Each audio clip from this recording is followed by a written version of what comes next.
I don't like to use the word hate, but Skip, you're going to dislike me because they're much better than the Dallas Cowboys. And they haven't even ironed everything out, right? And what I mean by that, there's still wrinkles in their cloth. They've got to smooth it out with some steam. And they will do that over time. We're only talking about 3 weeks into the regular football season. They haven't even hit the midway point. They're still trying to get on the same page. If you take a look at this video that I'm about to show you, in the second quarter with about 48 seconds, Jalen Hurts throws his first interception. There's a miscommunication on the back right here who runs an angle route instead of hooking up in front of the dropping linebacker. If he hooks up, it's a perfect throw. He sticks it on the body. That's what Jalen's expecting him to do. Now you go on to the third quarter with about 9:59. Jalen Hurts has an incomplete to A.J. Brown in the end zone. What he does that's so perfect here is he manipulates the football to get it over the rushing defender. A.J. Brown's not understanding or ready for that yet. 4 weeks from now, we won't have this problem. He'll elevate at the highest level. Great throw by the quarterback to know that the defender's coming as a free rusher to put it up over his head. Now you go to the fourth quarter. The start of the fourth quarter, an incomplete pass to A.J. Brown on a corner route in the basket, touchdown, uncharacteristic drop by A.J. Brown. That won't happen down the stretch. So when you look at this football team, they found a running back in Swift. There's no question about it. Ridiculous. I don't know what Detroit did with him when he was in Detroit, but he's a new man in Philadelphia. He's from Philadelphia. And he's from Philadelphia. When you talk about the defensive side of the ball, and Richard knows this, they can pin their ears back and come and get you. And we saw that last night against Baker Mayfield. They gave up some plays at times in the secondary, but the defensive front, Lord have mercy. We talked about your Cowboys defensive front, but this dude and Jalen Carter, I don't know what everybody was talking about when he came out of school. He had the accident situation. He was overweight at times. But Philadelphia and Howie Roseman said, you know what? We got enough guys on Georgia's team that can vouch for him as a perfect human being for the guy that comes into Philadelphia and get things done. He's going to be a problem all year long for teams, including your Dallas Cowboys. I agree with that. Go, Richard. I mean, he's everything you guys want Mozzie Smith to be. He is a game wrecker. That's Jalen Carter. I mean, but not just Jalen Carter, because behind him or in front of him, you got Jordan Davis, who's another monster. Then you got Hassan Reddick. Then you got Brandon Graham. Then you got good old Fletcher Cox. Then you got Nolan Smith. You got so many things to worry about. Derek Barnett. You got all of these guys, and then you got the two corners, Bradbury and Slay. Then you saw Blankenship is back and had an interception in the game, playing really well, filling the gaps. Offensively, what did Dallas struggle with against the Arizona Cardinals and Josh Dobbs? Josh Dobbs played a really good game. He's going to be a pretty good quarterback if he gets an opportunity. But they struggled to stop the run. James Conner ran up and down the field 185 yards in the first half. So you think DeAndre Swift, who's finding those gaps, that offensive line, they are people movers. They are moving people out of the way.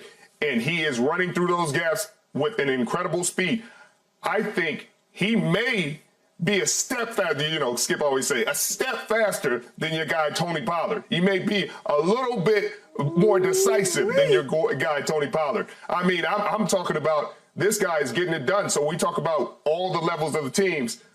The running back position, I think Philadelphia Eagles are better. The offensive line, I think the Philadelphia Eagles are better. Receiver, I think the Philadelphia Eagles are better. The defensive line, I think the Philadelphia Eagles are better. The secondary, I think the Philadelphia Eagles are better now that you guys have lost your all-pro top 3 cornerback in Trayvon Diggs. So you ask me which team is better? The Philadelphia Eagles. All right. I'm going to give this up to you two today, just for this day. I am wounded. I am reeling. I am vulnerable right now. I'm going to give you Jalen Carter over Mozzie Smith because I am disturbed about what hasn't happened so far with Mozzie Smith. I thought he was the real deal. Seemed like he was in training camp. He played 15 total snaps the other day of the, 80-odd that they had on defense. Would he have helped if he'd been in the game? I don't know. They got run out of the building, 222 yards rushing. I thought he was going to be at least Jalen Carter-esque. But I'm going to hang in there today, and I'm going to tell you, we still have one guy that the Eagles do not have. We got 11 from heaven, and you don't. You don't. I don't care what you say. You don't have that guy. And you can't tell me the Eagles, when they finally walk on the field and look across the field, the Dallas Cowboys won't think in their subconscious minds, they got 11 and we don't have 11. Okay, so what has been 11's Achilles heel over the last couple of years? You can run at him. Oh, and what is it that the 250-ish. And what is it that the Philadelphia Eagles does? They lead the league in rushing. Okay, they go lead ahead, the league. Skip. I just Okay, wanted to right. mention that to you. I am the biggest Jalen Hurts Keith. fan. I saw him coming, trust me, before anybody did. You can go back and look at my timeline. I tweeted the moment they stole him in the second round, that they just stole him, that he's going to change life in Philadelphia, that he will make them soon forget Carson Wentz, and he did. Because he can throw the football. He's not a great thrower of the football, but he threw some last night that were pretty great to me. He is good enough to go beat Patrick Mahomes in a Super Bowl because he almost did. I don't understand how, and not you, but people say he's not a great thrower of the football.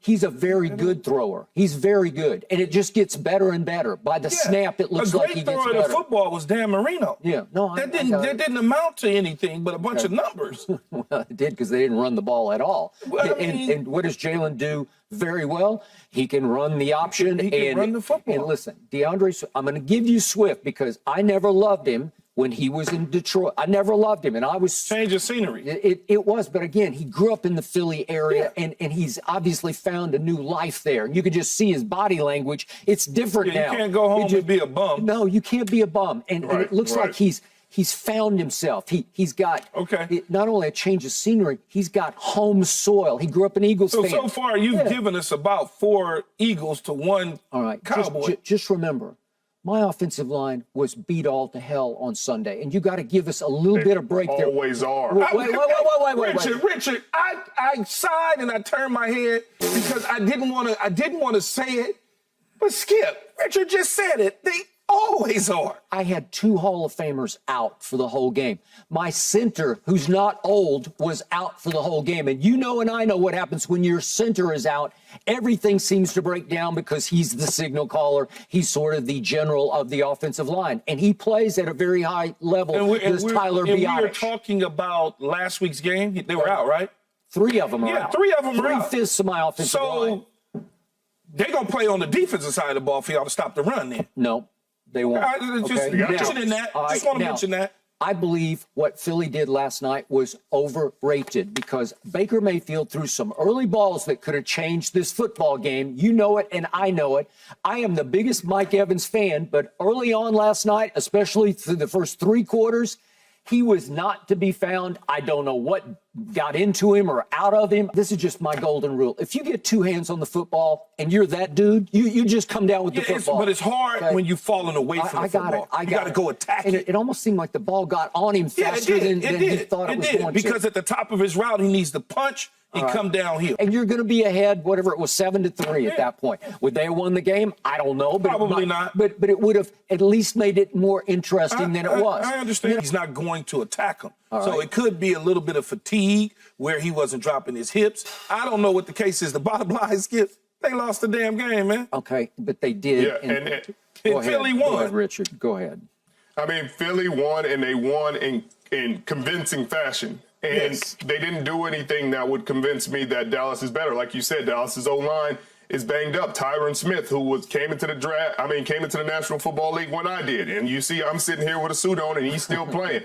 But he hasn't played a full season since 2015. No. You know that, Skip. I know that, Skip. So when you talk about this O-line, when they're healthy, they are rarely ever all fully intact. I know. What and so you have to prepare for that. Tyron Smith dressed the other day and didn't play. He dressed. So I think he was thinking about playing, and then at the last second he decided, I'm not going to play. See, when I start to break teams down and I look at who's better, I also look at all the positions, right? So if you go position group by position group, who can play for the Philadelphia Eagles that's on the Dallas Cowboys? Don't tell me the offensive line is banged up, because Philadelphia's offensive line is better, banged up or not. I don't think it is. I just don't think it is. They're certainly showing that they are. If mine is healthy, and I know it's a big if, have showed mine is better. A.J. Brown has shown that he is the better receiver Okay, but in that group. on offensive line, Tyler Smith is a flat-out stud. I understand. I understand. But he's got potential to be a Hall of Famer. But all I'm seeing is Swift rushing for 300 yards in 2 games. That's all I've seen. Yeah, I don't care what defense they played against and what team they played against. They went into Tampa, undefeated team, no matter how Tampa Bay got there, and they won the game. Okay? Arizona, Dallas went into Arizona and lost to a team that, And don't even go to just, So it's like, look at it. Player for player, when you match it up, Richard, and you know how we do this. We say, can that receiver play on this team? Can that running back play on this team? And now, if you want to get to the big picture, who would you rather have at quarterback? Jalen Hurts or Dak Prescott? I give you that. I give you that. Skip. Okay, I give you that. I'm saying the Philadelphia Eagles offensive line, if you go person to person, you take Kelsey over to Dallas center. You take Lane Johnson over their right tackle. They don't, ain't no barely. Kelsey is a Hall of Famer. We're not going there, Skip. We're not doing that. He's getting up there in age. I think he wouldn't. So is Tyron Smith. Okay, yeah, right. So I'll take Tyron Smith Travis over Frederick. Kelsey right now. I'll just take him. I know it's left tackle to center. I'll take him. That's a little bit biased. Tyron Smith is a Hall of Famer.